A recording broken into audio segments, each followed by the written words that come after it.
여러분 안녕하세요. 이게 공부해본 사람들이 공부를 다 하려고 하거든요. 제가 어저께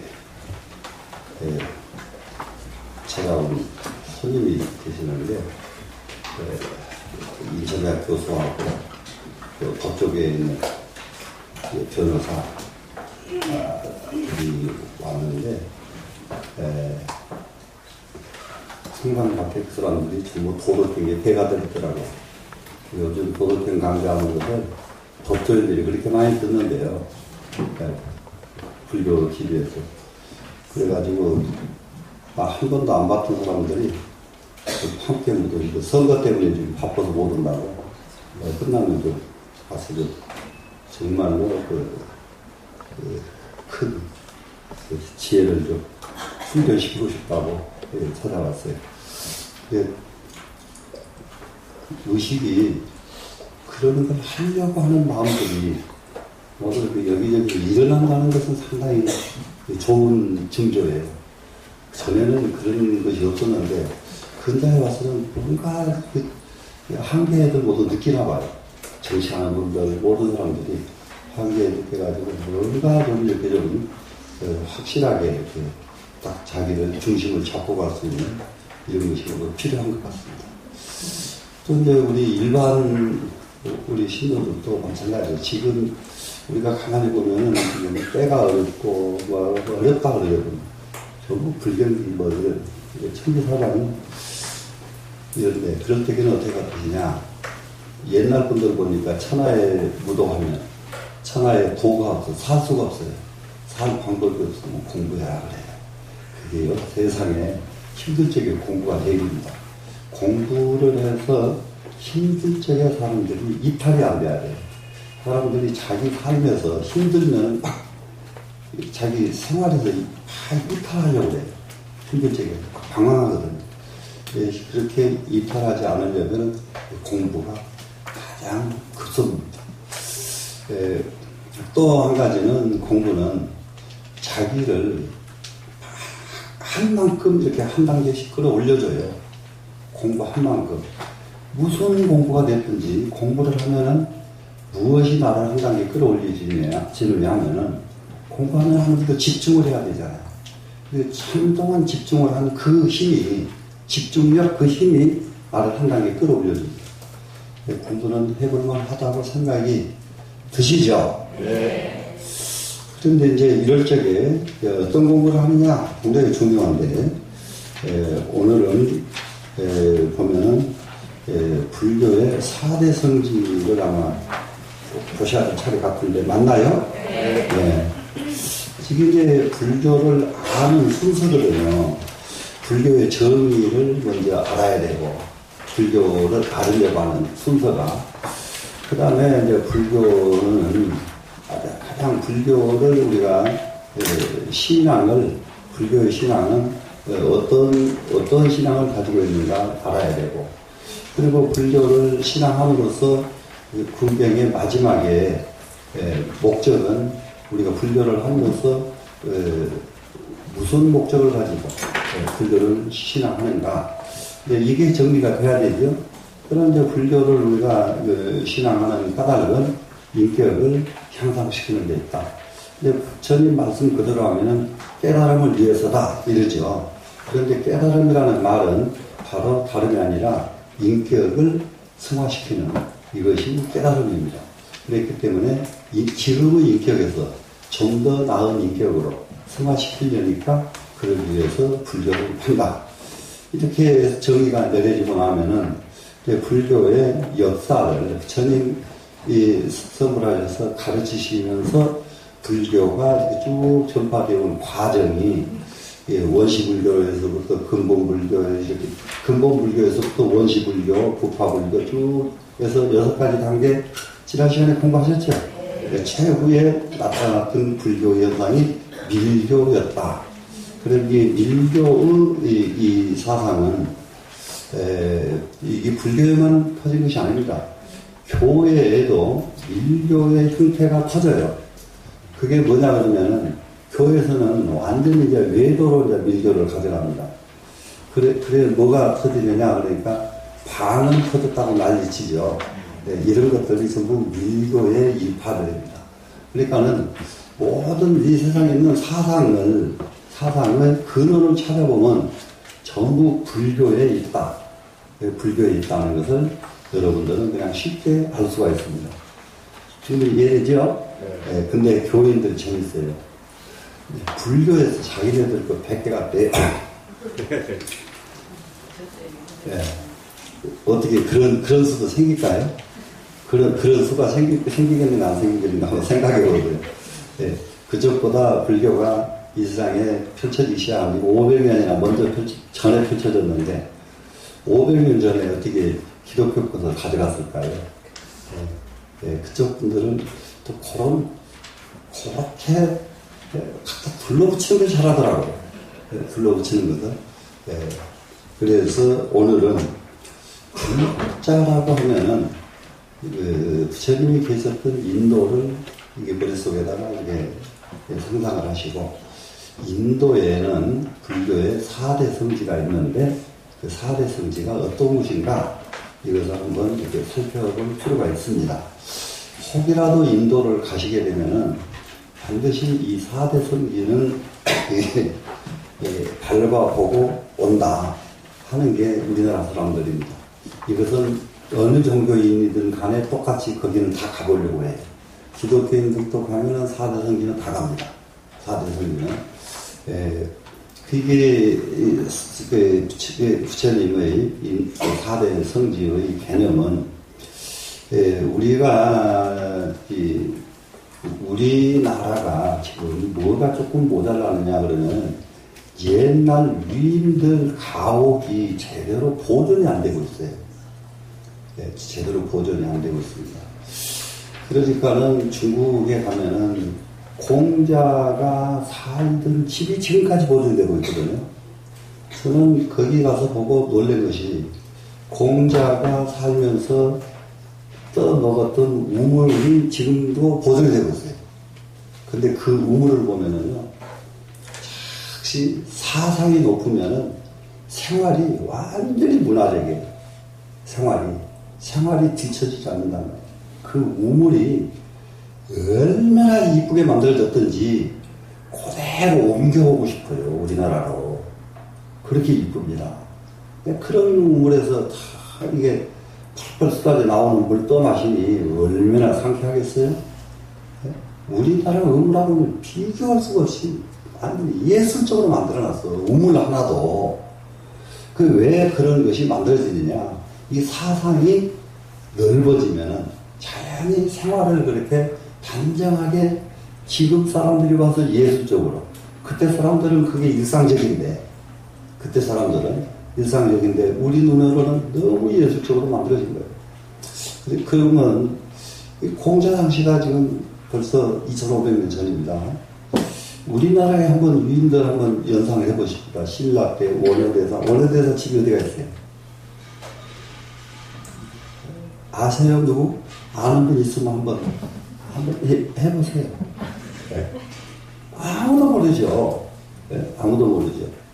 그러면은 신라에 최초에 무슨 왕 하면은 박혁거세 것도 다 기억나시.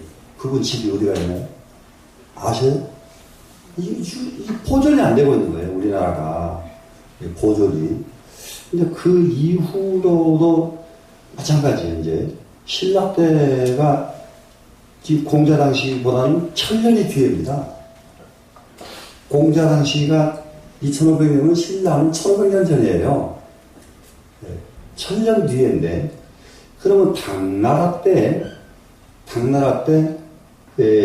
있었던, 그야말로 2000년 전에 진시황이 있었던 진시황의 능, 당나라 때 궁궐. 그러니까는, 진시황 시대의 궁궐은 누가 불태워버렸냐면은 항우라는 사람이 불태워버렸습니다. 항우가 불태워버렸는데 이걸 다시 재건해가지고 당나라 궁궐도 삼거든요. 어마어마합니다. 이게 그대로 보존되고 있죠. 그런데 우리나라는 신라 고려 때 왕실이 어디 갔어요? 고렸어요? 이건 난감하다니까요. 너무 보존을 안 하고 있어요. 그러니까 후손들이 우리나라에 대해서 자긍심을 가질 수 있나요, 없나요? 네? 가질 수가 없어요. 그래 나는 지금 나라를 다스리는 분들은 무엇을 먼저 해야 되냐, 이런 걸 먼저 살려야 돼요. 예. 그러면 신라 문물을 그냥 있는 걸 이렇게 훼손하는 건 그만두고 이런 걸 전부 살려서 복원을 해야 되고, 고려 때, 백제 때 모든 이런 그 유인들, 유인들, 그리고 그 유명했던 고려 말기에 예를 들면 저기 삼국유사 쓴 사람이 누구예요? 김시수. 그리고 산문체로서는 그 양반이 고려의 최고 문장이고, 시 문장으로서는 모군 이색 선생. 다 모군 이색은 알죠? 네. 그분 집이 어디가 있나요? 아무도 몰라요. 아무도 모릅니다. 근데 지금 중국 가보세요. 서동파 집이 어디가 있고, 두보 집은 어디가 있고, 저기 거기를 어디라고 하면 선도라고 있어. 선도 가보신 분, 여기 약사 여러분 모셔진 성도 가보신 분 한 분 안 계세요? 우와, 가보셨어요? 그 부처님 보셨죠? 저는 안 봤습니다. 우리나라에서 내가 어느 절이라고는 말 못해. 부처님만 모셔놓고 아시아에서 제일 큰 부처님을 모셨다고 대대적으로 했거든요. 성도에 가서 그 부처님을 뵈니까 부처님 발등에서요, 축구를 해요, 축구. 부처님 발등에서. 이 부처님 귀가 사람 키에 몇 개나 되는지 말도 못해. 예? 세상에, 그렇게 해놓고도 제일 큰 부처님이라고 말도 안 해. 예? 제일 큰 부처님이라고. 지금 우리 인식이, 그렇기 때문에 그 사람들은 꿈을 꾸었다 그러면 너무 커요. 중국 사람들은. 일을 벌렸다 그러면 우리가 상상할 수 없는 일을 해요. 네, 상상할 수 없는 일. 내가 진짜 이랬다니까는, 내 작은 성보다 더 큰 법당 짓겠다. 저 모습에 꿈도 참. 망상이죠. 더 큰 법당 짓겠다. 이게 원을 세웠거든요. 근데 큰 법당, 작은 성은 그만두고, 참. 그게 안 되더라고요. 우리나라에서는 그게 안 돼요. 이게 우리나라에서는 직결이 잘 안 됩니다. 지금 중국에서 새로 짓는 절들이요, 절 지었다 그러면 요즘 돈을 몇십 천씩 들여서 절을 지어버립니다. 그 절을 지어놓으니까 그다음부터는 전 세계 사람이 끓어요. 발 디딜 데가 없어요, 사람이.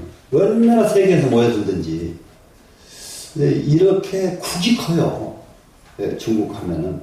근데 우리나라가 그게 모자랍니다. 그게 모자라는데 중국의 이 국은 또 아무것도 아니에요. 인도는 법당 하나 짓는데 완전히 600년 걸려서 지어. 전 세계에서 그런 문화가 없습니다. 이 인도, 이게 앞으로 세계를 인도가 만약에 인도 문화가 장악을 한다. 이렇게 되면은 몇 가지가 대개혁이 일어납니다. 몇 가지가. 상상할 수 없는 인간의, 지금 아까 이세돌이 기계한테 지는 그런 일은 안 해요. 인도 사람들의 집중력은 상상을 초월합니다. 지금도 바다 위에 가서 둥 떠서 잠잘 정도로 몸이 훈련이 잘 돼 있어요. 그것은 도하고는 거리가 멀습니다만은 명상, 수십관, 단전호흡, 이게 세계에서 제일입니다. 세계에서 제일이에요. 사람을 여기 발에서부터 여기까지 얼굴만 내놓고 딱 묻어버리면요, 24시간 안에 죽어버려요. 이거 소용없어요. 이게 숨을, 이 코로나 쉬는 거 아니에요. 이 몸뚱이가 다 쉬어요. 이거 막아버리면 가요, 그냥. 근데 그렇게 막아놔도 일주씩 놔둬도 끄떡도 안 하고 살아서 툭툭 털고 일어날 수 있도록 호흡이 완전히 대가들이 꽉 채워 있습니다. 말도 못합니다. 그래서 지금도 컴퓨터 기술을 그러면 인도가 제일이죠. 세계에서 제일이에요, 인도가. 그리고 컴퓨터가 바로 경전에서 나오는 인드라망이라는 것이 경전에 나와요. 부처님 경전에. 인드라망은 여기서 움직이지 않고 이 세상 끝에 사람과 대화할 수가 있고, 서로 움직이지 않고요. 오고 가지 않고요. 대화할 수 있고 하는 것이 인드라망이라고 하는 그물이 있어요. 이 우주에는 인드라망이라고 하는 더 이상의 그물이 있다. 그래서 이 그물을 통해서 가만히 앉아서 세상 끝에 사람과 대화가 서로 할 수가 있고, 가만히 앉아서 그쪽 가지 않고 그 집안 사람들을 전부 교화할 수가 있다 하고 경전에 나옵니다. 그래서 그 인드라망이라는 이것을 뽑다 가지고 인터넷이라고 이름이 붙여진 거거든요. 네. 그러다 보니까 인도 사람은 타고날 때부터서 컴퓨터에서 그렇게 잘해요. 컴퓨터에 대해서. 네. 그래서 전 세계의 그 수학 계산하는 방법은 인도가 제일이거든요. 인도가. 이게 우리는 구구단 하는데 거기는 18에서 20 몇 단까지 외우죠. 그래가지고 이게 보면 그냥 외워도 버리는 그냥 외울 필요가 없이 딱 보면 그냥 계산이 나와버리는 거예요. 네, 계산이. 이렇게 잘 돼 있는 나라가 인도입니다. 인도. 그래서 여기에서 성자가 된다는 것은 어느 정도로 어려우냐. 왜 그러냐면은, 저희 스님, 타라 스님께서 인도를 한 달 넘게 KBS에서 방송을 하면서 한 달 넘게 인도를 갖다 순방하고 오신 일이 있습니다. 오신 일이 있는데, 그때 오셔서 하시는 말씀이 인도에는 거지도 여기 도인보다 낫더라. 거지도. 거지가 초월이 돼 있어요. 손발 잘리고 발 잘리고 하면서도 항상 거지가 간악하지 않아요. 거지가 그렇게 그러면서 모든 것을 천명에 다 맥혀버려요. 지금의 나는 복이 이래서 이렇다. 그렇지만 나는 지금 잘 닦고 내세에서 또 닦고 또 닦아서 이 다음에 성자가 될 것이다.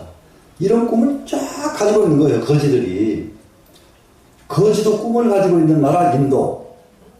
우리나라는 조금 이렇게 나라가 어수선하다고 해서 젊은 사람들이 꿈을 잃어버린 나라가 우리나라예요. 이건 지금 보통 일 아니에요, 지금. 맞아요, 안 맞아요? 예.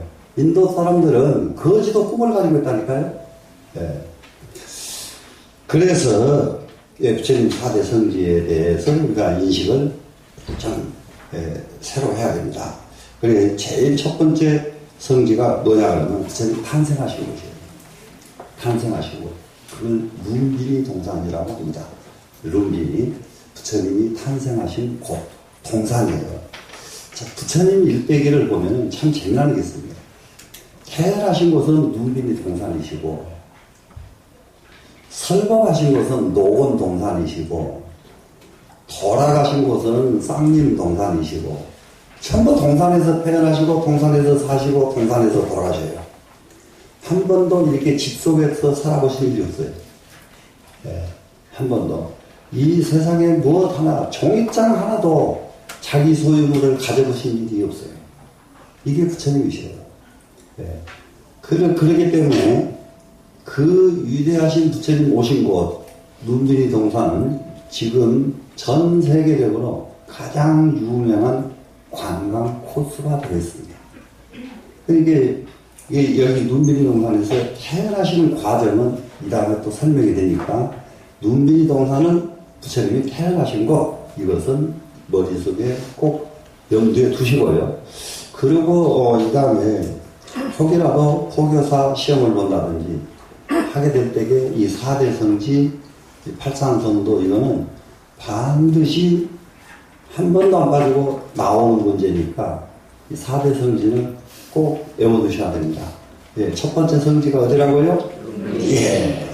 그 두 번째 성도지는, 두 번째 저기는 뭐냐? 처음에는 탄생기가 되고 두 번째는 선도하신 곳이에요. 선도하신 곳. 선도하신 것은 선불하신 곳입니다. 선불. 그러면 어디에서 선거를 하셨느냐? 이 선도하신 곳, 여기가 부다가야라고 합니다. 부다가야. 부다가야의 동산이에요, 여기도. 부다가야인데, 여기도 이제 이 다음에 구체적으로 설명을 해요. 오늘, 지금은 여기서 뭐만 이해하시면 되냐? 선도하신 곳이 어디?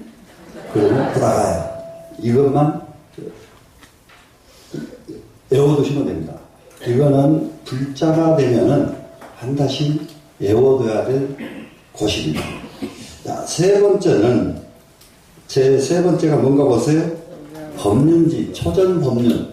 법을 설하신 곳입니다, 여기가. 법을 설하신 곳은 어딘가 한번 보세요? 녹야원. 네. 그러면은, 여기 딱 보면, 눈빈이 부다가야 녹야원. 네, 세 군데는 이제 외워졌습니다. 그러면 녹야원 그러면 뭐 하신 곳? 선도하신 곳. 예, 부다가야 뭐 하신 곳? 선도하신 곳. 룸빈이 태어나신 곳. 이게 우리나라에 지금 근대 불교에 와서 가장 먼저 학생회, 청년회가 만들어진 회가 룸빈이회입니다. 그 룸빈이회가 어디서부터 일어났느냐? 조계사 옆에 가면 대각사라는 절이 있습니다.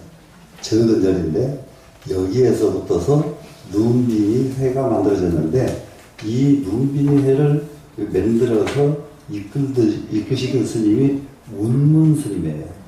예, 구루문자, 문문자, 운문스님. 그래서 지금도 그 뭡니까?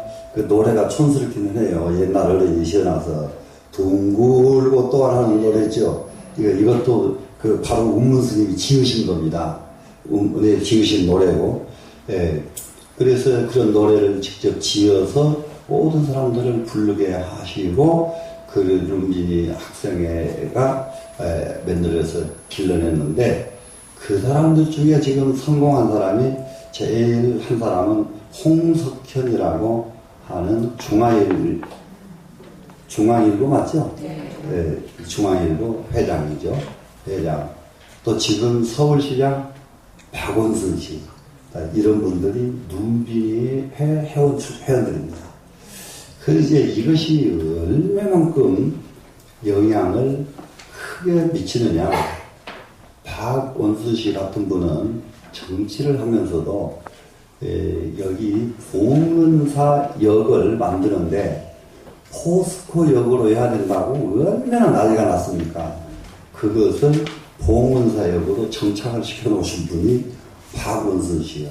그래 왜 그렇게 자기 위험부담을 무릅쓰고 그렇게 할 수가 있었을까? 어릴 때에 눈빈이 회에서 거기서 부처님 말씀을 공부했기 때문에 불교에 대한 마음이 있겠어요, 없겠어요? 있는데 지금 시대에 우리는 여러분들 자손들을 불교 단체 모임에 가입시키셨어요? 안 시키셨죠? 여기에 굉장히 문제가 있어요. 이제 여러분들은 그 옛날에도 그렇게들 하셨는데 그때의 홍석현 씨 아버지는 누군지 다 아시죠? 홍진기 씨. 네, 그게 중앙일보사를 처음에 창간하신 분이고 그리고 KBS 2번 채널 TV 그때는 무슨 TV였더라? 동양. 네. 그걸 했던 분이 홍진기 씨. 그런 집의 자제인데 어릴 적에 바로 눈빈이 회에 가서 활동을 하도록 시키셨단 말이에요. 시켜서 지금 중앙일보를 지금 총괄하고 계시는데 거기서 끝내지 말고 좀 큰 사업을 한번 했으면 참 좋겠다 한 생각은 저도 지금 있고 언젠가는 그분에게 권장할 일이 하나 있습니다. 권장 사업. 네가 꼭 해라. 이건 안 하면 안 된다. 사명감을 가지고 권장을 해야 돼. 일이 사업이 하나 있는데 기회가 되면 그걸 권장을 하려고 합니다. 자, 탄생지 또 룸빈이 또 성도지, 부다가야, 그 다음은 설법지, 노야원. 네. 그러면 마지막으로는 열반지입니다. 열반지가 뭔지 알죠? 돌아가신 곳. 돌아가신 곳 하니까 쿠시나가라. 아이고, 참, 이름도 똑같지가 않아요. 한 군데만 녹야원이 한문으로 되어 있고, 나머지는 전부 인도말로 되어 있다고요. 룸빈이 이제 쿠시나가라. 쿠시나가라 동산입니다, 여기도. 이 동산에서 부처님이 돌아가셔서 이 네 군데를 인도의 불교 4대 성지로 삼습니다. 그러니까 태어나신 곳과 성도하신 곳, 깨달으신 곳이죠. 그리고 설법하신 곳, 돌아가신 곳, 이것을 뽑아서 4대 성지라고 해서 그때가 벌써 지금으로부터 2500년 훨씬 전인데도 그 자리가 생생하게 전해져 내려오고 있습니다. 2500년 전에 유적지가. 그런데 비해서 우리나라는 한 군데도 2000년은 그만두고 1500년 전 역사조차도 확실하게 지금 존재하지가 않는다는 점, 이것이 우리한테는 옛날부터서 뭔가가 우리 조상들은 눈을 하나 덜 뜨고 사셨구나. 눈을 하나 덜 뜨고 사셨구나. 이럴 수가 있어요. 그러면 지금 이것을 우리는 어떻게 해야 됩니까? 지금부터라도 눈을 뜨고 살아야 되겠구나. 눈 뜨고 살아야 되겠구나 하고 발심해야 돼요, 안 해야 돼요? 발심해야 되죠? 네. 네. 그러고 나면은 그 다음 제2장으로 넘어갑니다. 2장으로 넘어가니까 여기에는 왜 내가 그냥 줄줄 넘어가느냐? 여기에는 여기 중간중간은 여러분들이 조금 번잡스럽더라도 한 번씩 읽어보시라고 내가 권장을 했는데 꼭 읽어보셔야 됩니다.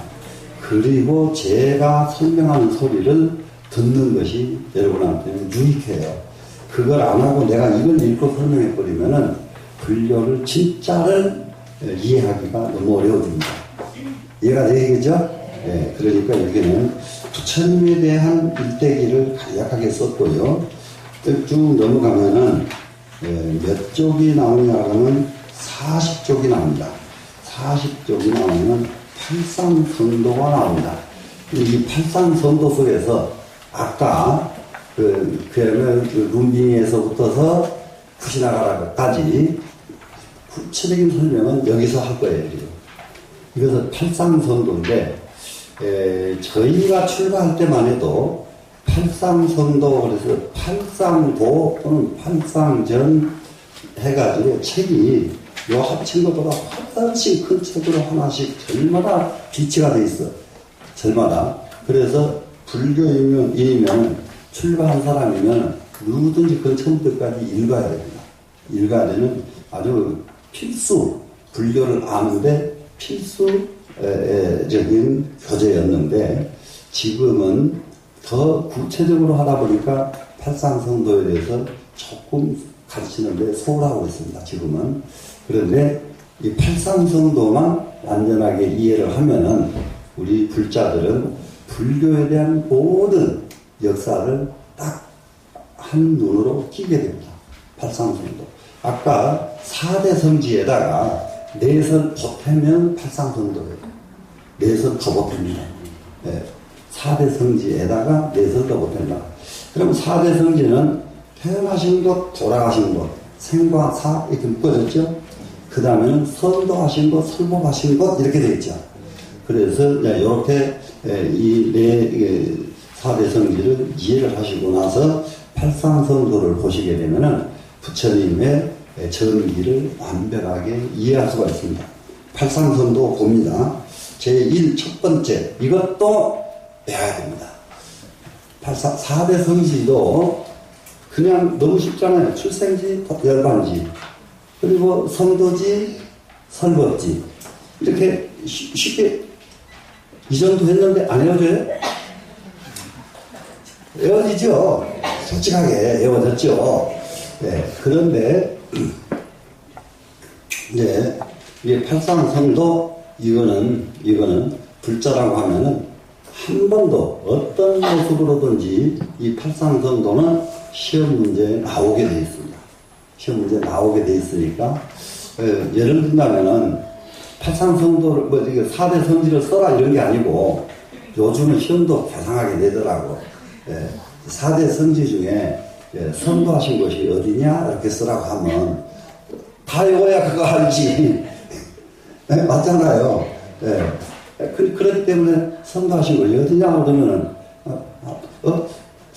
한꺼번에 태어나신 곳, 선도하신 곳, 요렇게 외울 때는 외웠는데, 그것만 딱 하라 하니까 또 덤벙덤벙 할 수가 있거든요.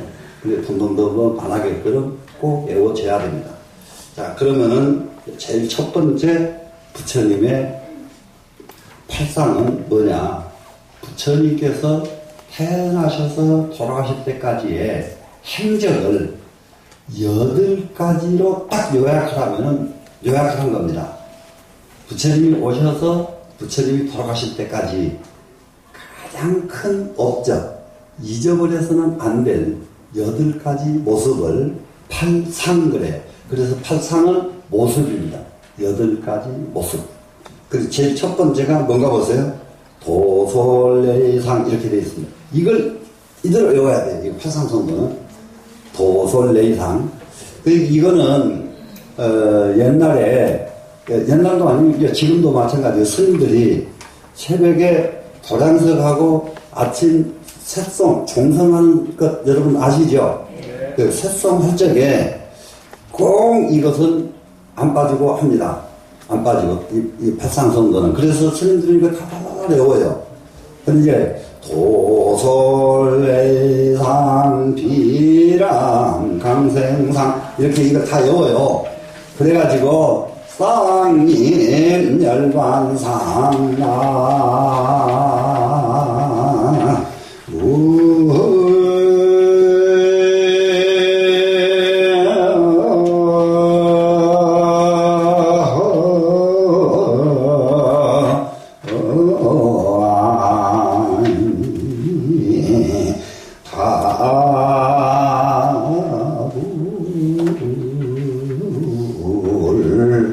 이렇게 아침 일하면서 총을 치거든요.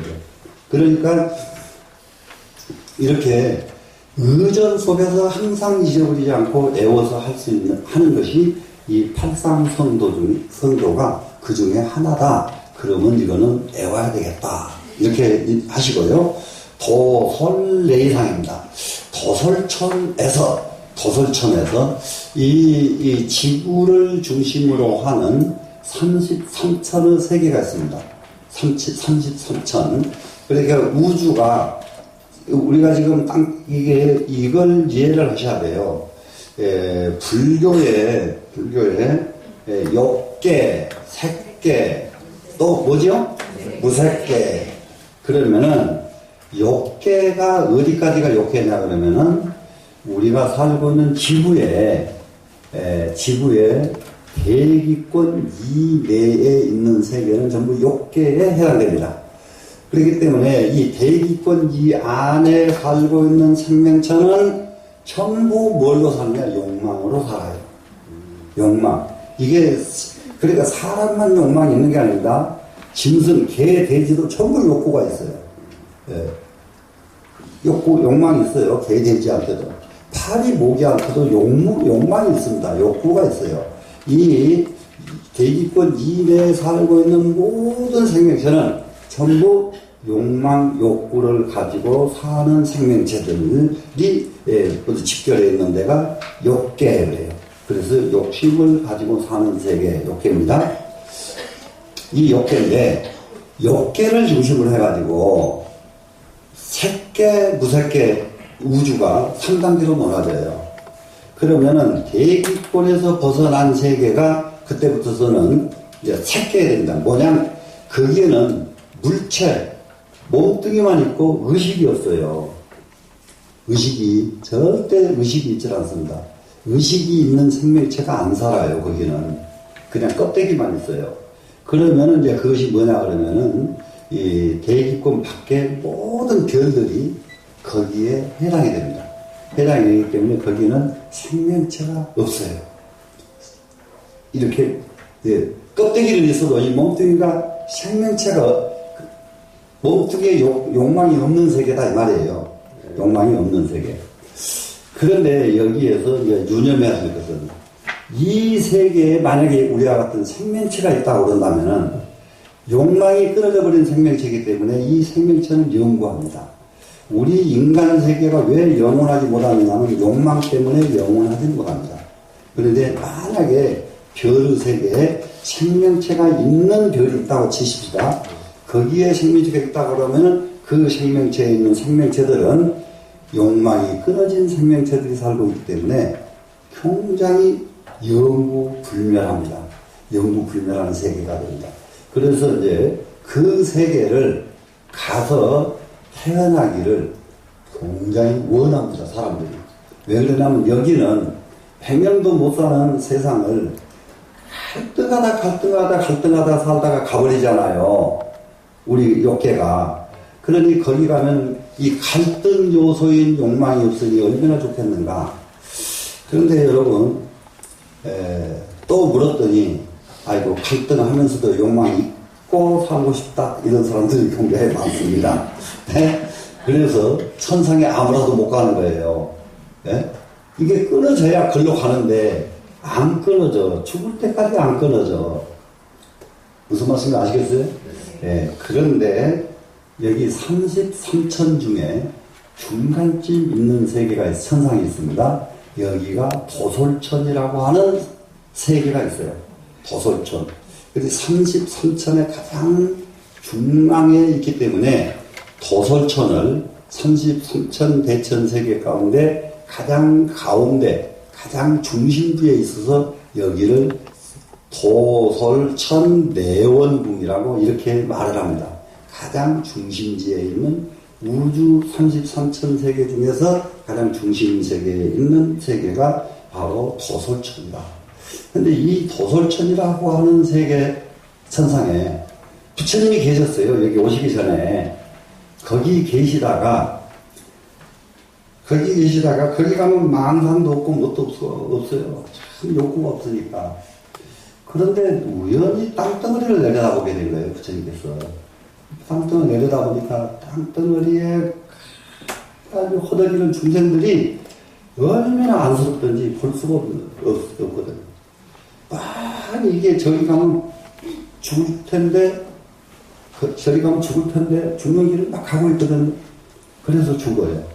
그걸 보시고 부처님께서 저 중생들을 제도하지 않으면 안 되겠다. 이렇게 말씀을 합니다.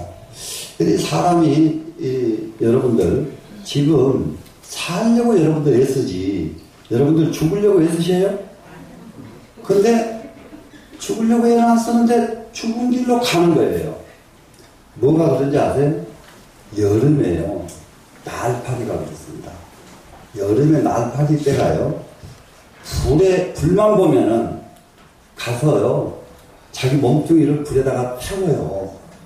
그런데 그 불이 뜨거우면 갖다 댈까요? 안 될까요? 안 되죠. 근데 이 날파리는 그 불에 펄펄 타는 쾌감이 최고예요. 그렇기 때문에 쾌감이 없으면 거기다 대질 않거든요. 아이고, 우리가 한 10년 훨씬 전에 강원도 홍천에다가 이거 수도원을 만들어가지고 거기서 운영을 했는데 학교를 제기를 받아가지고 여름철에 모두 수련하러 온 사람들이 많으니까 밤에 컴컴하면 안 되잖아요. 그래가지고 이런 전기를 그냥 큰 거 라이트 큰 거 있죠.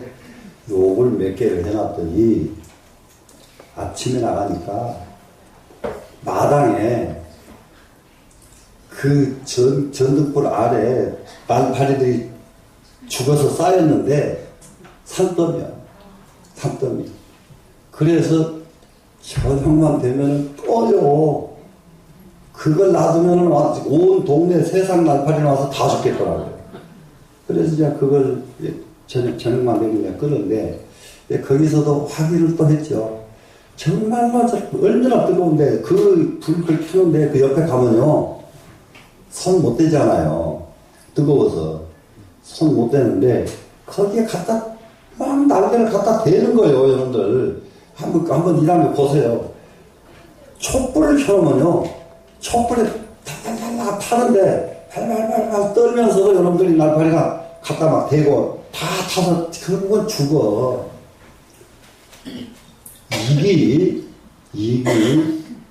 지가 살려고 지금 하고 있는데 지가 죽는 거예요. 이해가 되시나요? 그런데 사람도 역시 살려고 애쓰는데 결국은 자기 죽는 길로 가는 것이 인간이구나. 그래서 부처님께서 거기서 마음을 내셔가지고 이 세계에 내려오실 것은 발언을 하십니다. 내려오시려고 이렇게 하다 보니까 인간 세계로 오려면은 욕망을 일으켜야 돼요. 인간 세계에 오려고 하면 거기는 욕망이 일어난 데가 아니에요. 없는 곳이라요. 그래서 욕망을 일으켜서 그 어머니를 어떤 어머니로 삼을 것인가. 그래가지고 땅덩어리에 있는 모든 어머니 감을 이렇게 봤어요. 보니까 마야부인, 정반왕의 부인 마야부인을 어머니로 삼았거든요. 그것도 한번 생각해 보세요. 마야부인만 비참해진 거예요. 그래서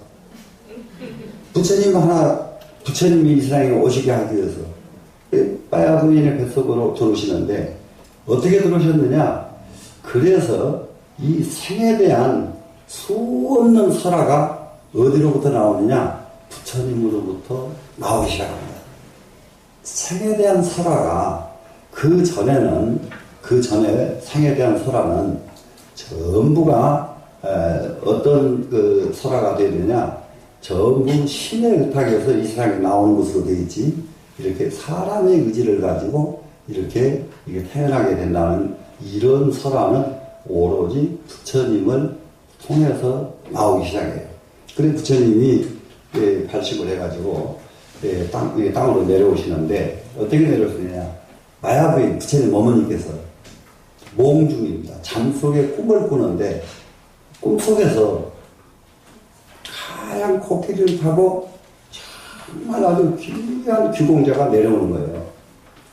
그래서 이제 그 꿈을 하얀 코끼리를 타고 내려오신 부처님 꿈을 꾸고 나니까 그 다음에 어머니한테 입퇴가 됐다. 그래서 이제 이것도 이제 또 무엇으로 어떤 이 전설이 나오기 시작하냐? 아버지 없이 태어나는 전설이 거기서부터 나오는 거예요. 예? 아버지 없이. 예. 그렇게 수 없는 모든 성자들은 그렇게 아버지 없이 태어나요. 예. 그런 전설이. 아니, 중국에 가면은 사조 도신대사도 아버지 없이 태어나거든요. 예, 아버지 없이. 예, 그런 거는 이제, 이게 도신대사가 공부가 다 끝납니다. 그래서 삼조 승찬 스님한테 가서 딱 법문을 청하니까, 승찬 스님이 보니까 공부가 다 끝났거든요. 공부가 다 끝나니까, 삼조 승찬 대사께서 내가 너한테 법을 주었으면 좋겠는데, 네가 너무 늙어서 안 된다 이랬어요. 그러니까는 그 길로 도신대사가 그때 나이가 승찬 스님보다 훨씬 많았습니다. 도신대사가 그 길로 나와가지고서는 길을 가는데 길거리에 옆에 개울이 있는데 개울에서 빨래하고 있는 처자가 너무 근사한 처자가 있는 거예요. 그래서 그 처자한테 하루 쉬어갈 곳을 묻습니다. 그러니까는 빨래를 이거 다 끝내야 나는 일어날 수가 있으니까 빨래할 때까지 좀 계세요. 그랬어요.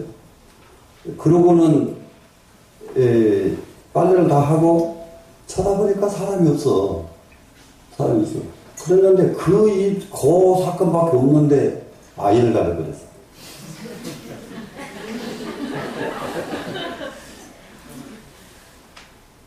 아이고, 지금 옛날에는 설화가 되게 많아요. 그랬는데, 옛날, 그때는 중국도 우리나라하고 비슷해가지고, 처녀가 안 나오면 어떻게 돼요? 쫓겨나죠. 쫓겨나고 아이 나니까 아이 갖다 버리거든요. 이래가지고 버려진 아이가 이게 잘 길러져가지고. 우리나라에서도 도성국사가 그러잖아요. 이제 영암 구림에서. 이런 설화들이 수없이 옛날에 막 나옵니다. 그랬는데 이 사람이 갖다 버려지다 보니까 절로 가가지고 거기서 13살이 먹었어요. 13살을 먹어가지고 다 13살짜리가 공부가 다 끝나버립니다. 그래서 삼조 승찬 스님을 또 찾아가요.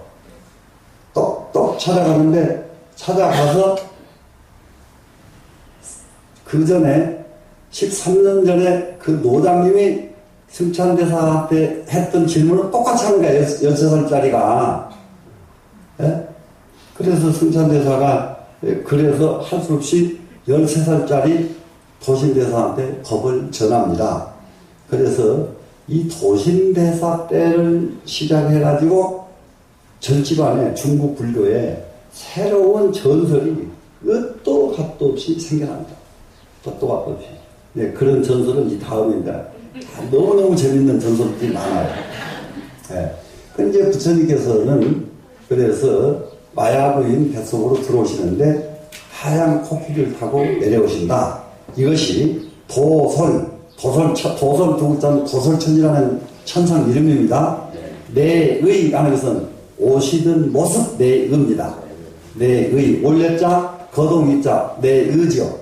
그래 오시던 모습 이것을 제일 첫 번째 부처님의 모습의 제일 첫 번째 모습이 도솔내의상이 됩니다. 되시겠죠?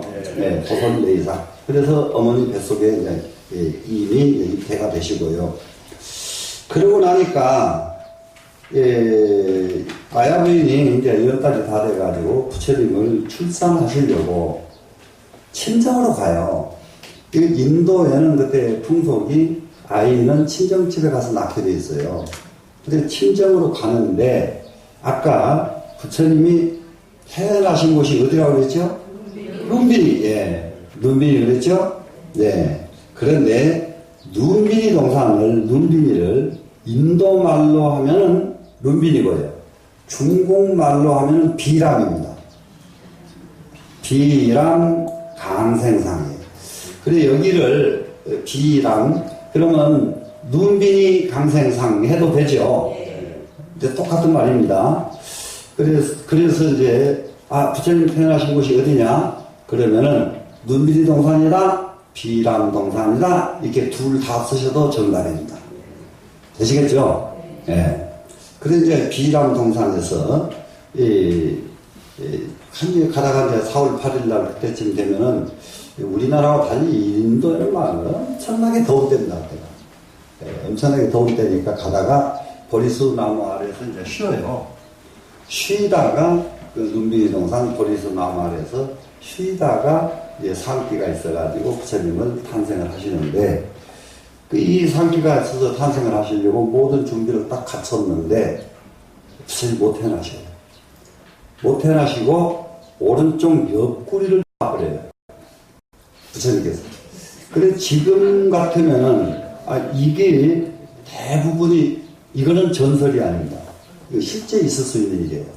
실제 있을 수 있는 일인데 어떤 일이냐 그러면은 지금 저기로 정상 분만할 수 없는 여자가 어떤 여자가 있죠? 네, 정상 분만이 안 되죠. 제왕절개를 해야만 되죠. 그런데 제왕절개 기술이 없을 때는 그 사람들이 어떻게 됐을까요? 죽었습니다. 그것이 산란애사 어린애 낳다 죽는다. 그 정상분만을 할 수 없는 여인들이 있어요. 신체 구조상. 그렇게 되면은 엄마도 죽고 아이도 죽습니다. 다 죽어요. 죽는데 그 상황에서 엄마 뱃속을 뚫고 태어나신 분이 유일하게 부처님이셔요. 그 세계에서. 그런데 그러면 이제 이 옆구리를 뚫고 나왔으면은 지금처럼 묶어주면서 할 텐데 옛날에 그런 게 있어요, 없어요? 없으니까 그렇게 하고 과다출혈로 일주일 만에 어머니는 돌아가셔요. 예, 마야부인은 이렇게 돌아가십니다. 예, 그래서 이제 이 세상은 태어나신 그것이 비람강생상입니다. 되시겠죠? 네. 그런데 여기다가 태어나시자마자 천상천하 유화독점 삼계계고 아랑 안지 이렇게 외치셨다고 그래요. 근데 이제 이렇게 여기까지는 지금 물리학적으로 옆구리를 뚫고 태어나는 경우 부처님 이외에도 옛날 중국의 전기에는 이런 예들이 굉장히 많습니다. 그렇게 태어나면 아이가 그렇게 태어나면은 엄마는 갔어요. 엄마는 갔는데 중국에는 누구 이후로 이게 가능했느냐? 이게 그전에는 100% 다 죽습니다. 편작이라는 사람 여러분 이 얘기 들어봤죠? 네. 중국의 최초의 최고 명의 또 화타라는 사람 얘기 들어보셨나요? 네. 그러니까는 가장 요즘 말로 내과 의사로 최고 편작, 외과 의사로 최고 편작. 그러면 편작의 화타를 만나면은 그래도 묶어가지고 엄마를 살리는 방법은 못 찾았어요. 화타 때도 아이를 꺼내는 방법은 찾았어요. 아이를 꺼내는 방법은. 그러면은 아이를 꺼내는 방법은 이게 사람이 얼마만큼 힘드냐 그러면은 엄마가 아무리 힘을 줘도 안 되고 그래 기절해서 까불어서 그냥 그 길로 못 깨나고 가버리거든요. 가는데 엄마는 갔지만 그 속에 있는 아이가 갔겠어요, 안 갔겠어요? 있지요. 있는 것을 꺼내는 데까지는 성공했다니까요. 무슨 말씀이 이해되죠? 네. 그래서 이제 이거 가리고 엄마는 이미 갔으니까 근데 꺼내놓고 보니까 아이가 살아난다 이 말이죠. 예, 이런 과정이 으로 이 세상에 부처님께서는 탄생을 하시게 됩니다. 그것이 눈비니 동산에서 강생을 하셨다. 이 강자는 보시면 항복이라고 하는 항자지요 지금. 항자인데 이렇게 부처님이 이 세상에 오신 것은 도솔천에서 이 세상으로 내려오셨기 때문에 내릴 강자로 읽어가지고 강생상 그럽니다. 이해가 되시죠? 우리가 이 4월 8일 날을 성탄절이라고 했어요. 우리는 그 교회 때문에 우리가 쓰는 고유의 말도 교회 때문에 양보하고 물러선 것이 4월 8일 성탄절입니다. 4월 8일 성탄절이었는데 그래서 저희 어릴 때만 해도 4월 8일 되면은 축성탄 이렇게 하고 이게 절 대문 앞에다가 아치 만들어서 세우고 이랬거든요. 그랬는데 교회에서 또 12월 25일 날 성탄절 해버리니까 그러거나 말거나 성탄절 하면 되는데 불교인들이 양심이 참 좋아요. 편하네. 그래야 우리 이거 교회에서 성탄절 좀 써버리니까 우리 같이 교회처럼 우리 쓰면 쓰겠느냐. 바꾸자. 그러면은 성탄절을 왜 바꾸는 이제 회의를 합니다. 그 모임 장소가 조계사 뒤에 선화군이라는 절이 있어요. 그러니까는 이 불교의 근현대의 불교사에 대해서 이렇게 살아있는 일들을 이렇게 속속들이 알고 있는 거는 몇 사람 되질 않아요. 그 사람들이 모여가지고 회의를 했는데 한번 보세요. 부처님이 오신 날이니까 불탄절 하니까 절에 불탄 것 같지. 서가모니 부처님이 탄생하신 날이니까 석탄절 했더니 또 석탄절. 아니 이게 바꿀 말이 없는 거예요. 바꿀 말이. 예? 바꿀 말이 없어서 할 수 없이 우리말로 하자. 우리말로 하자. 그래가지고 부처님 오신 날로 바꿨습니다. 바꿨는데 부처님 오신 날은 성탄절보다 얼마나 좋게 그러니까는 불교가 무슨 뒤떨어지고 한 게 아니요. 지금도 거기는 성탄절이잖아요. 성탄절 그냥 한문 쓰고 있잖아요. 근데 우리는 부처님 오신 날로 벌써 60년대부터서 부처님 오신 날로 씁니다. 이게 이렇게 부처님 모신 말을 공휴일로 만드는데, 김종필 씨가 굉장히 노력을 했습니다. 네, 김종필 씨가.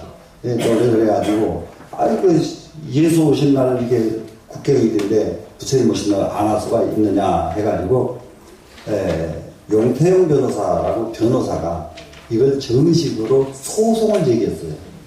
소송을 제기했는데, 한번 참, 이게 때가 되려고 하니까, 용태영 변호사가 정말로 아주 열심히 변호사로서 최선을 다했는데, 그때 그 담당 판사의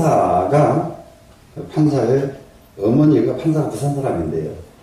재판하는 날마다 신도들이 법정에 쫙 와서 여기다가 4월 8일 공휴일 제정해달라고 써서 여기에 어깨대를 두르고 뭐 앉아 있습니다.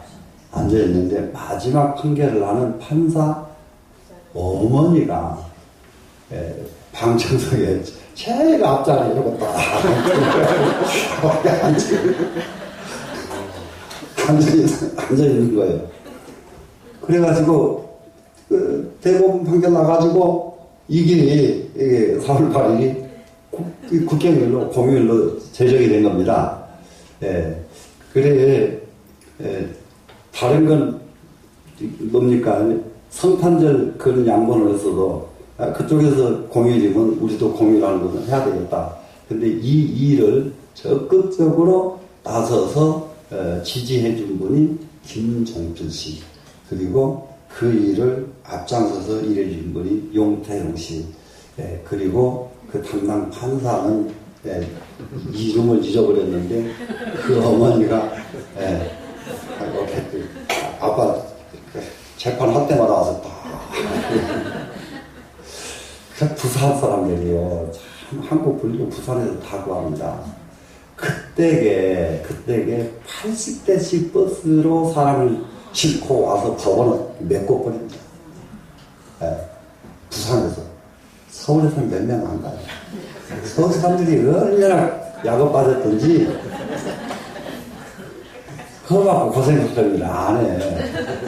그 부산에서 4월 8일 공휴일은 만들었다 해도 가능이 아닙니다. 그래서 이제 부처님은 태어나셨습니다. 태어나시고 나서 그 다음에 사문유관상 그 다음 장으로 넘어가세요. 세 번째입니다. 입이 굉장히 이제 중요한 것이 되는데요. 여기에서 이제 몇 군데를 연필로 좀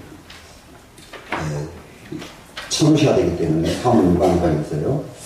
이게 이제 부처님은 이제 태자로서 어렸을 학문과 무예를 다 배웁니다.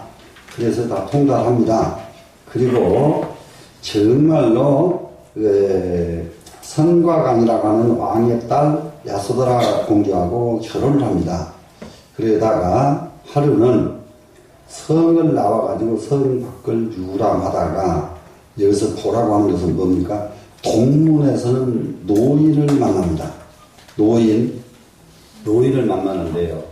부처님이 성 밖으로 동문에 딱 갔을 때에 그때까지 궁중 안에는 늙은 사람이 하나도 본 일이 없습니다. 늙은 사람이 없어요. 그런데 가서 보니까 늙어가지고 쭈그러져가지고 이게 거동도 힘들고 이런 사람들이 지나간단 말이에요. 문에서.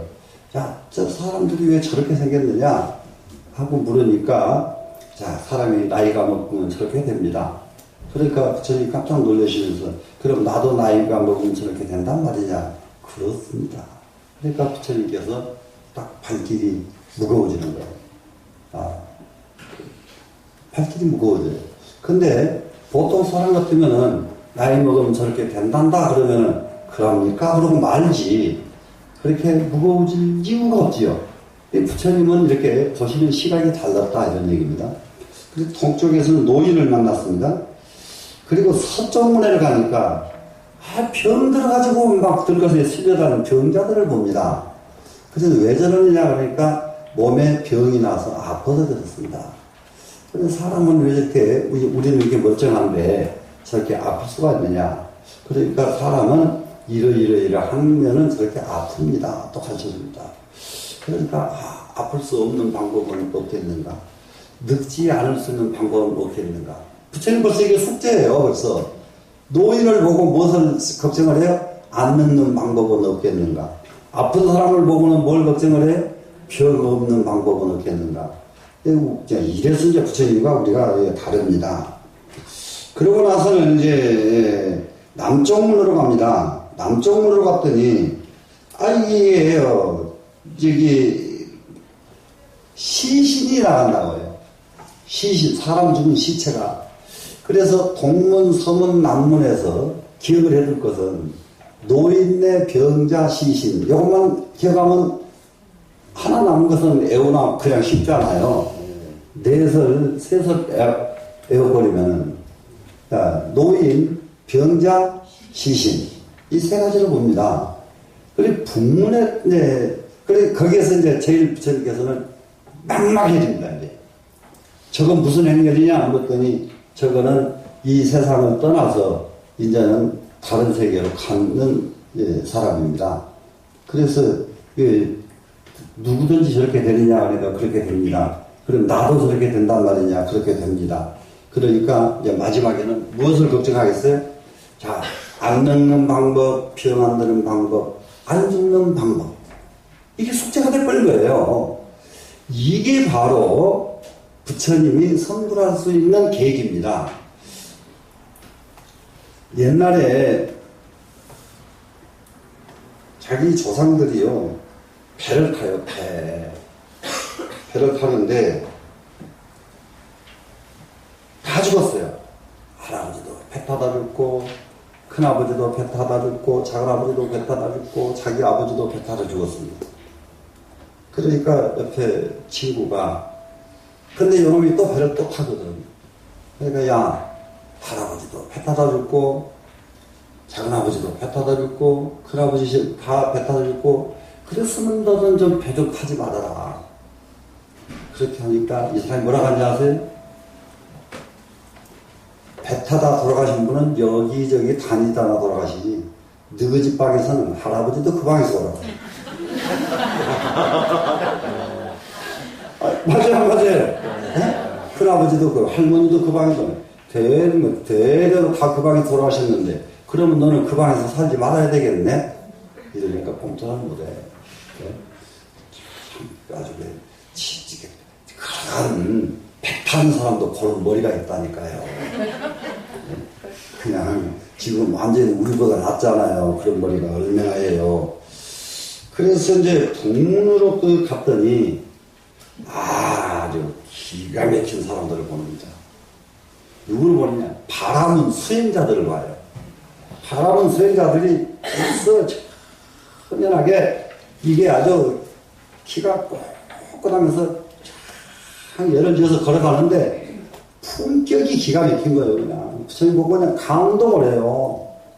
야, 저 사람들은 어떤 사람들이냐 했더니, 예, 저 사람들은 출가해서 수행하는 사람들입니다. 그러니까 그 모습을 보시고서 마음의 결정을 내버립니다. 알았다. 내가 할 일은 바로 저 일이구나. 내가 할 일은 저 일이구나. 이게 사문유관상입니다. 이해가 되시죠? 네. 어떻게 이렇게 감기가요, 한 2달도 더 걸리네. 안 떨어져. 감기도 아니고 아닌 것도 아니고. 네? 그런데 이제 사문유관상이라는 것은 동서남북 네 문을 관람했다, 이 말이 사문유관상이에요. 근데 네 문을 관람하다가 마지막에 바라문 행렬을 보시고 부처님께서는 출가를 결심을 하십니다. 그럼 밑으로 내려갑니다. 네 번째, 유성 출가상. 성을 넘어서 부처님께서 도망을 갑니다. 왜 그러냐면 아버지께 저는 출가를 하기로 결심을 했습니다. 하니까 아버지가 허락을 하실까요? 못 할까요? 허락이 안 되죠. 네, 허락이 안 됩니다. 너는 이 나라의 임금이 돼서 나라를 다스려야 될 사람인데 네가 출가를 하면 나라가 어떻게 되겠느냐? 그러니까 안 된다. 그래서 출가를 아버지가 절대 반대를 합니다. 그러니까는 아무리 설득해도 안 되겠다는 것을 안 부처님께서 그러면은 알았다. 아버님께는 죄송하지만은 모르게 성을 넘어서 문으로 나가면 들키니까 성을 넘어서 도망을 가야겠구나. 그리고 성을 넘을 줄자요. 성을 넘어서 출가하십니다. 딱 출가를 하십니다. 이제 그리고 유성 출가해서 성을 넘어서 출가를 하시는데, 자 여기에 이제 출가는 아까 북문에서 볼 때에 바람문 행렬 지나간 걸 보고 출가하셨죠. 그러니까 어디로 출가하시겠어요? 바람문을 찾아서 출가를 하시죠. 그래서 바람문에 찾아서 출가를 하면은 몇 달 안 가서 거기 스승보다 앞질러 가고, 또 몇 달 얼마 안 가서 또 앞질러 가고, 그래서 전체 인도의 모든 바람문에 가면은 이쪽에는 무슨 바람은, 저쪽에는 무슨 바람은, 그럼 이쪽에 최고 바람은 자리를 얻습니다. 그럼 저쪽으로 가면 그쪽에서도 또 최고 바람문이 돼요. 그래가지고 인도 전역에 있는 최고 바람문의 존칭을 부처님이 한꺼번에 받습니다. 부처님이 오시기 전에는 이쪽 바람은 대장 따로 있고 저쪽 바람은 대장이 따로 있고 다 따로 있었어요. 근데 부처님께서는 인도 전역 바람문에 총대장이 되세요. 총대장. 제일 쉬운 말로 표현하니까 그냥 이해되잖아요. 그래서 총대장이 되셨는데, 그때에 딱 하나를 느끼십니다. 내가 바람문 수행을 제일 잘해서 최고의 가장 영광스러운 자리까지 왔는데, 자, 안 늦게 할 수 있는 방법이 내가 찾았는가? 안 죽을 수 있는 방법을 내가 찾았는가? 아무리 바람문이 되고 또 바람문이 돼서도 사람은 늙을 수밖에 없고 사람은 죽을 수밖에 없구나. 그래서 죽지 않는 도리를 찾지 않는다면은 이 바람문의 영광스러운 자리가 무슨 소용인가? 그러고 딱 앉으신 자리가 설산수도상입니다. 설산. 그럼 지금도 이 설산은 인도의 설산은 사시사철 문이 꽉 채워져 있는 산이에요. 그러니까 인도에서 가장 악조건을 가지고 있는 산이 설산입니다. 인도는 본래가 사시사철이 없어요. 한결같이 봄이에요. 한결같이 여름이에요. 그러니까는 그 중에서 인도의 특징은 네 계절 중에 겨울 계절이 없는 나라 이렇게 이해하면 돼요. 겨울 계절, 겨울이라는 게 없어요, 인도에는. 그런데 인도가 또 재밌는 게 설산에는 봄, 여름, 가을이 없습니다. 1년 12달 겨울이에요. 1년 12달. 그래서 설산이에요. 눈산이에요. 눈산. 지금도 설산에 가면은 대부분이 한 바퀴 이렇게 도는데, 설산 한 바퀴 도는데 며칠 걸리더라고요. 그게 걸어가는데 며칠 걸려. 이게 산소도 없고 그래서 그러겠지만은 이 설산에 앉아서 딱 수도를 하시는데 딱 이렇게 가부좌 들고 앉으십니다. 앉아가지고 내가 생사 문제를 해결하지 못하는 한 나는 이 자리에서 일어나지 않겠다. 이렇게 오어를 세우고 앉으십니다. 그러면은 이 자리에서 일어나지 않겠다 하는 말씀은 이 자리에서 그냥 죽겠다 이 말씀이잖아요. 그래서 이 공부는 이렇게 자기 생명을 걸고 공부할 때에 큰 공부가 이루어집니다.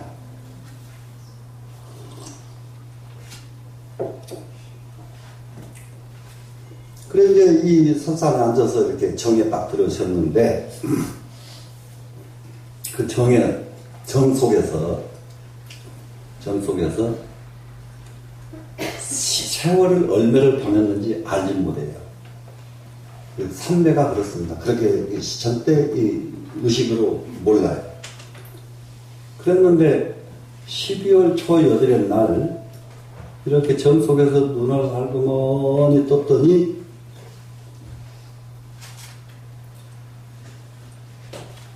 북극성 샛별이라고 합니다. 샛별이 반짝반짝하는 이 모습을 보시고 성불을 하셔요. 깨달으셔요. 그래서 성불을 하시고 깨달으시니까 정에서 나와야 되는데 정에서 딱 나오니까 그대로 쓰러져 넘어지셨는데 피골이 상접하고 세월이 얼마 간지를 몰라. 본인도 모르고 세상 사람도 몰라. 머리에는 새들이 집을 짓고 새가 둥지를 쳐줬어요 머리에. 그리고 이 몸뚱이는 완전히 뼈만 남은 거예요. 그렇게 쓰러져 넘어 있는데 그때에 그 모습을 최초에 발견하는 처자가 나왔습니다. 그 모습을 최초에 발견한 처자가 그래서 집에 가서 우유를 흡혀다가 부처님을 시봉을 하기 시작해요. 그래서 이제 부처님이 이제 정상으로 살아나십니다. 그것이 설산수도상입니다. 설산수도상 이해되셨죠? 그러고 나서 부처님께서 이제 법을 펼치기 시작하시는데 딱 문제가 뭐가 걸렸느냐. 부처님께서 펼치려고 하는 법이 이 세상에서 가장 진보적이고 가장 혁명적이고 하는 사상을 펼치신 것이 일체유심조입니다. 일체유심조. 그리고 일체유심조는 뭐냐. 이 세상에 모든 생명체는 신에 의해서 태어나고 신에 의해서 잘 살고 못 살고 하고 신에 의해서 죽는다 하는 사상이 인도 사상이에요. 인도에는 무슨 소리에도 지금 기독교의 신 이런 게 문제는 아닙니다. 인도 사람들의 신 개념은 완전히 신의 나라 인도예요. 인도는 신의 나라입니다. 기독교의 신 이런 것과는 비교가 안 되는. 그런데 이 신의 나라 인도에서 신이 너를 태어나게 하는 것이 아니라 네 인연법에 의해서 네가 나온 것이고 네 인연법에 네가 이런 집에 태어나고 저런 집에 태어날 수 있는 것은 네 인연법에서 네 업보 때문에 그 집에 태어나게 된 것이고 그 업은 누가 만들어준 것이 아니라 바로 네 마음이 그렇게 만든 것이니라. 이게 일체유심을 가르치는 거예요. 그러니까는 이렇게 가르쳐 버리니까 뭐가 다 깨지냐. 그동안에 신으로 군림했던 사람들이 갈 곳이 없어지지. 그래서 이대로 가다가는 우리 바람이 무너닫겠다. 그래가지고 부처님을 해치기 시작합니다. 부처님을 없애려고 해요. 바람을 막 별의별 짓을 합니다. 보이지 않는 곳에 활을 쏘고 칼을 가지고 직접 목을 치기도 하고 별짓을 나옵니다. 별짓을. 그런데 그렇게 험하게 부처님의 생명을 뺏으려고 해도 부처님이 끝내 거기에 당하지 않으신 이유는 무엇 때문인가? 부처님은 이미 성불은 내 몸이 없어져 버리기 때문에 그렇습니다. 내가 없어져 버리면은 칼을 가지고 와서 칼을 대질 못합니다. 칼을 대질 못합니다. 이게 내 없어지는 도리, 저는 상당히 부처님 저기가 맞다고 여기는 것이, 제가 6.25 때입니다. 6.25 때.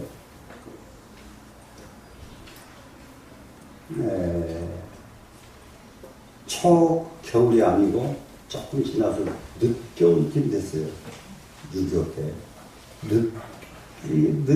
늦가을. 그런데 이북 공산당 빨갱이입니다.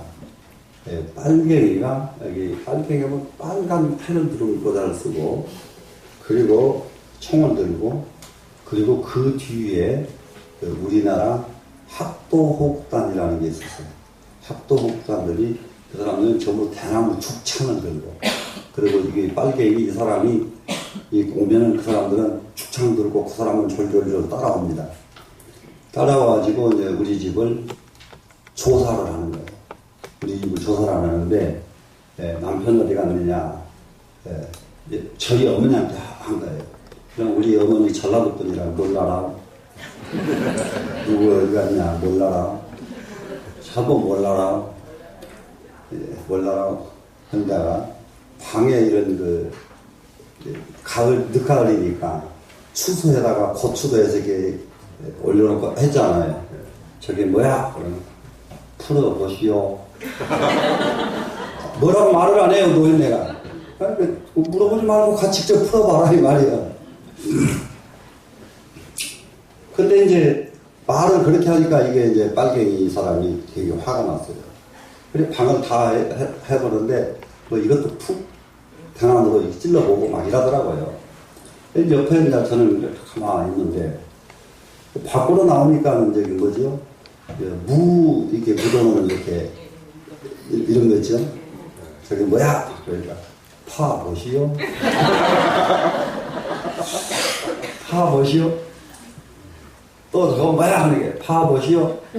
그러니까 화가 딱 났는데 욕을 딱 하더니 걔 무슨 하면서 앉아 죽여본다고 딱 총을 착착 하더라고요. 그러니까 이게 그러니까 우리 어머니가 아무것도 철이 없어서 그랬을지 몰라.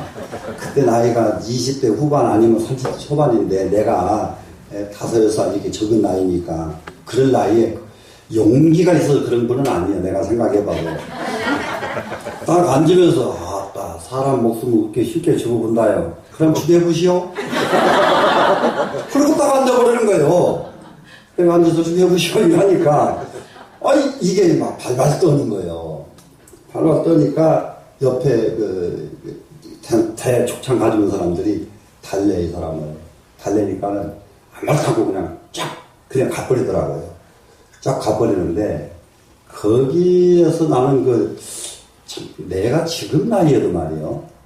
김정은이가 붙잡고 가가지고, 뭐 어쩌고저쩌고 하다가 이 갓나 새끼, 이거 앉으라고 하고 탁 총 겨놓으면, 그래, 죽여버려라. 내가 이럴 수 있을까? 네? 그래서 나는, 이게 사지가 없어야 돼요. 죽음에 대한 공포 없는 것이 최고입니다. 죽음에 대한 공포 없는 것. 그래, 여기에 부처님께서는 그 많은 역경을 한 사람도 부처님을 해치지 못해요. 부처님이 죽음에 대한 공포가 이미 없어졌기 때문에 죽음에 대한 공포 없는 사람은 누구도 해치지 못합니다. 이해가 되셨죠? 네. 그렇게 해가지고 마지막에 부처님이 모든 부처님에게 부처님을 없애려고 이제 바라문이 총출동을 하고 왕들이 총출동을 합니다. 왜 왕들은 총출동하냐? 바라문은 일체 유심조 때문에 바라문이 망했다 싶으니까 부처님을 없애려고 해서 총출동을 하고요. 왕들은 왜 또 총출동하냐? 부처님이 있으면 안 되겠다고 하신 거예요. 여긴 것은 일체 중생이 평등하다고 가르쳐 버리니까 인도는 계급을 가지고 사는 나라인데 평등하면은 왕들을 유지할 수가 없다고 이렇게 생각을 하는 거예요. 평등하다 하면은 누가 와서 화장실 청소는 누가 해주며 마당 청소는 누가 해주며 다 평등한데 할 것이냐, 이렇게 마음이 먹어지니까 왕들이 불안하니까 왕들이 또 군대를 일으키고 부처님을 없애려고 해요. 그래가지고 수많은 군중들이 부처님 계신 곳을 포위를 하고 이제 좁혀 들어갑니다. 좁혀 들어가는데 그때에 얼마나 큰 먹구름이 끼어가지고 태풍이 불기 시작하는데 이 바람이 얼마나 셌던지 사람 몸뚱이를 갖다 버리는 거예요, 그냥. 거기 있던 사람들. 그래가지고 이게 흙으로 덮이고, 그러니까 전부가 다 어떤 순간 어떤 생각을 했느냐. 부처님을 해치기 위해서는 안 되겠다는 생각이 일시에 일어났어요. 그래서 그것을 뭐라 하느냐. 수하, 나무 아래서 마구니를 항복받았다. 나무 아래 가만히 앉아 계시고 움직이지도 않고 모든 마구니가 일시에 부처님한테 전부 항복을 했다. 수하 항화상입니다. 되시겠죠? 네. 그리고 이제 일곱 번째가 노원 전법상입니다. 이거 노원동산, 아까 녹야원 했죠? 네, 노원동산 여기서 부처님께서 49년 동안 팔만대장경을 선법하신 곳 노건 전법사입니다. 그럼 이제 여기서 노건에서 전법하시던 그 팔만대장경의 일부를 이 다음에는 배우게 됩니다. 여기서. 그래서 그것이 노건 전법상이고요. 이 마지막에 쌍님 열반상이 있습니다. 이게 쌍님 하면은 아까 돌아가신 자리가 뭐라고 그랬죠? 구시나가라. 그렇죠. 네, 그 정도 그렇게 다 외워줘야지. 한번 하면 딱 잊어버리지 말고, 예, 이것이 내일 모레, 예, 두고두고 안 잊어버려야 됩니다. 그래서 이, 예, 쌍님 동산에서 부처님이 열반을 하시는데, 이때가 부처님이 열반하실 때가 된 겁니다. 열반하실 때가 되니까, 자, 제자를 데리고, 자, 내가 이제는 이 세상을 떠나야 될 때가 됐다. 그러니까 떠나려고 하니까, 예, 임종지를 찾자. 그리고 이제 찾아 나가서 이 부시나가라로 가십니다.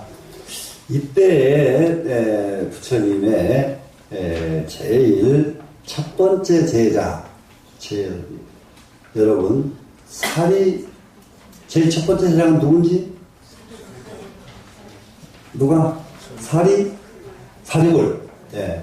지금 반야신경에 나오면은 사리자야 시제법공상 나오죠? 네, 이분이 사리불 변자입니다. 제일 첫 번째 제자입니다. 두 번째 제자가 누구죠? 사리불, 그 다음에 두 번째. 예, 아프게 기억들도 하신다. 네, 목련전자입니다. 이 두 분이 친구지간이에요. 사리불과 목련전자가. 근데 한 사람은 지혜제일이고 한 사람은 신통제일입니다. 목련전자는. 그래 부처님이 열반에 드신다. 예, 드시기 위해서 열반지로 찾아가신다는 말을 듣고 이 두 제자들이 부처님 가시는 모습을 차마 어찌 우리 눈으로 보겠는가. 그리고 자기들이 먼저 이렇게 앉아가지고 가버립니다. 제자들이. 아주 참 기가 막힌 현상이에요. 이게 불교가 아니면 이거 상상할 수 없는 일입니다. 그래서 세 번째 제자가 마가섭이라는 거 알죠? 네. 그래, 앞에 두 제자가 없어지니까 자연히 마가섭 존자가 부처님의 상수 제자가 됩니다. 이해가 되시죠? 그래서 이제 그 쌍님 동산에 가서 이렇게 열반에 드십니다. 열반에 딱 드셔서 이게 요즘 말로 그것을 옛날에는 그 발상이라고 그래요. 발상. 부처님은 열반하셨다 하고 세상에 선포하는 거예요. 발상. 임금이 돌아가셨다 그러면 임금 돌아가신 것을 발표하면 발상이라고 그래요. 이해되죠? 네, 발상을 합니다. 발상을 하니까 부처님 모든 제자들이 다 모여요. 다 모여가지고, 자, 이제는 부처님이 열반하셨으니까, 우리가 이제 부처님을 화장을 해드리자. 그래서, 가섭존자가 아직 참여를 안 했는데, 가섭존자, 세 번째 제자 가섭존자예요. 참석을 안 했는데, 앞에 사리불 목련존자 두 분이 안 계시면은, 가섭존자가 상수 제자라는 것은 삼척동자도 똑같이 아는 일이에요. 근데 가섭존자가 안 계시는데도 불구하고 입과를 해버립니다. 입과. 그래, 왜 입과를 해버리느냐? 가섭존자가 오게 되면은 가섭존자가 최고 통치자가 되니까 이것을 막으려고 그때나 지금이나 인간 사는 세계는 재주 부리는 건 똑같아. 그래가지고 딱 입과를 시켰어요. 입과를 시켜놓고 나니까 가섭존자가 마지막에 나타나서 부처님 모습을 한 번만 보게 해달라. 그러게 우리 불경스럽게 이미 입관을 했는데 관을 열으라고 하냐. 끝내 관을 안 열어줍니다. 그러니까 관을 열어주고 같이 갔으면 참 좋을 텐데 왜 가섭존자 하나를 따돌리는 거예요, 이게 제자들이. 그러니 관 앞에 가서 관을 붙잡고 가섭존자가 부처님 생사가 없다고 하셔놓고 왜 이렇게 가셨습니까? 이랬단 말이에요. 이러니까 관 밖으로 두 발을 이렇게 쑥 내밀어 보여주셨어요. 자, 이래도 내가 간 것이냐. 그래서 다른 제자들한테는 한 번도 부처님께서 이렇게 기적집과 같은 신통요용을 보여주질 않아요. 그런데 오로지 가섭존자에게만 이렇게 보여주셨습니다. 그래서 돌아가시고 나서 자연히 가섭존자가 상수제자가 됩니다. 부처님께서 두 발 내밀어 주신 이것 때문에 모든 제자들이 다 승복하고 상수제자로 받들어 모셔요. 그래 때가 돼서 이제 관을 화장을 합니다. 화장을 하는데 기가 막힌 것이 아무리 부를 때도 관에 불이 붙질 않는 거예요. 그래서 사람들이 이제 부처님 관은 불이 안 붙는다고 소문이 나니까 어떻게 될까요? 이 세상 사람이라고 하는 사람들은 다 모이는 거예요. 부를 때도 불이 안 붙는, 관이 불이 안 붙는다 소문 때문에. 얼마나 많은 사람들이 그걸 보려고 모였는지 말도 못해요. 그러니까는 다 모여서 이제 정말로 희한하다, 희한하다 이렇게 하고 있을 때에 관이 하늘로 이렇게 둥둥 뜹니다. 떠가지고 하늘에서 화장이 돼요. 하늘에서 화장이 돼서 이것도 설화인데 일단 무엇이 설화가 아니냐. 거기서 쏟아져 나온 사리가 8선 4마리예요. 팔곡사두. 사람 몸뚱이 가만히 속에다, 이 몸뚱이 가만히 속에다 들어가도 몸뚱이 가만히가 안 채워집니다. 그런데 사리만 가만히를 8가마니 하고 4마리 더 나왔다니까. 얼마나 많이 사리가 나왔느냐. 그 사리가 지금도 우리나라에도 오대산에, 동도사에, 절망사에 다 모셔졌죠? 중국에 다 모셔졌죠? 미얀마 모든 곳에 다 모셔졌죠? 그 사리들이 지금도 그 사리들이 얼마나 많이 그 사리들이 지금도 있어요. 그래가지고 운 좋으면은 그 살이 우리나라 사람들도 가면은 진짜 살이 얻어올 수가 있어요. 근데 한국 사람이 그 중에서 전 세계 사람들 중에서 사리 욕심이 제일 많은 나라예요. 그래가지고 인도에 가면은 맨날 사리만 살려고 하니까 관광객이 딱 지나가면은 인도 사람들이 살이 있어, 살이 싸. 이래요. 그런데 왜 그럴까? 그래 나는 여기에 대해서 사리가 신성하고 부처님 사리가 위대한 것은 아는데 사리 가지고 장사하는 것은 그만해라. 저는 그럽니다. 자기 능력으로 살아라. 자기 능력으로 살고 부처님을 모셔라. 그래야 옳지. 왜 부처님 뼈까지 팔아먹으려고 하느냐. 그 부처님 뼈예요. 아시겠죠? 네. 그래서 저는 거기 절대 동의 안 합니다. 그리고 신도들도 자기 업장 소멸돼가지고 잘 되길 바라야지. 부처님한테 뭘 달라고 하면 저는 동의를 안 해요. 어떠실래요? 자기 업이 없어지는 게 좋아요. 내 업은 놔두고 부처님 좀 도와주세요 하는 게 좋아요. 자기 업을 없애야 옳겠죠? 네. 그래서 같은 불교를 해도 이렇게 정당한 불교를 여러분이 했을 때 여러분이 불교를 공부하고 난 뒤에 좋은 결과가 오고 보람이 있게 될 겁니다. 맞겠죠? 그러니까 정말로 우리가 해야 될 일은 모든 것은 업에 의해서 나는 과보를 받는 거예요. 그러면 과보를, 나쁜 과보 안 받으려면은 내 나쁜 업장이 없어져야만 돼요. 이 업장을 소멸하는 공부가 필요하지. 부처님한테, 부처님 사리한테 절한다고 업장 소멸되는 거 아니다. 사리한테 절하면서 나 뭐 좀 해달라고 그러면은 업장이 소멸된 게 아니라 업장을 놔두고 욕심만 더 늘어나는 거죠. 예, 욕심만. 예, 맞아요, 안 맞아요? 네. 맞죠? 네. 그러니까 우리 불교를 이렇게 새로 공부하면서부터서는 쫙 의식이 바꿔져야 돼요. 되시겠죠? 네. 네, 여기서 마치겠습니다.